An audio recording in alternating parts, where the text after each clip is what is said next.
बहुत समय पहले की बात है।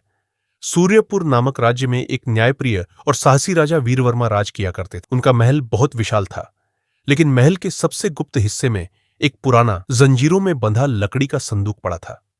किसी को नहीं पता था कि उसमें क्या है। केवल यह कहा जाता था कि उसमें राज्य का सबसे बड़ा रहस्य और खतरा छिपा है। राजा वीरवर्मा को बचपन से उस संदूक की कहानियां सुनाई गई थी। जब वह 30 वर्ष के हुए तो उन्होंने तय किया कि वे स्वयं उस संदूक का रहस्य जानेंगे। जब राजा संदूक तक पहुंचे तो रास्ते में 7 दरवाजे थे, जिनमें से हर दरवाजा एक रहस्य और परीक्षा से भरा। हर दरवाजे के बाहर एक शिला पर श्लोक लिखा, जिसने सत्य को पहचाना वही आगे बढ़ पाया। राजा ने पहले दरवाजे के पास जाकर देखा। दरवाजा अपने आप खुल गया, लेकिन जैसे ही वे अंदर गए, वहां एक अंधकारमय कमरा था, जिसमें चारों ओर सिर्फ आवाजें गूंज रही। कोई कह रहा था, मत आगे बढ़ो। जो गया वो लौटा नहीं। राजा डरते नहीं थे।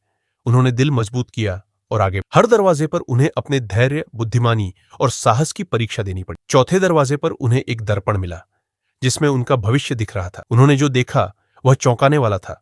राज्य पर अंधकार छा गया था और एक नकाबपोश राजा सिंहासन पर बैठ। कौन था वह नकाबपोश राजा?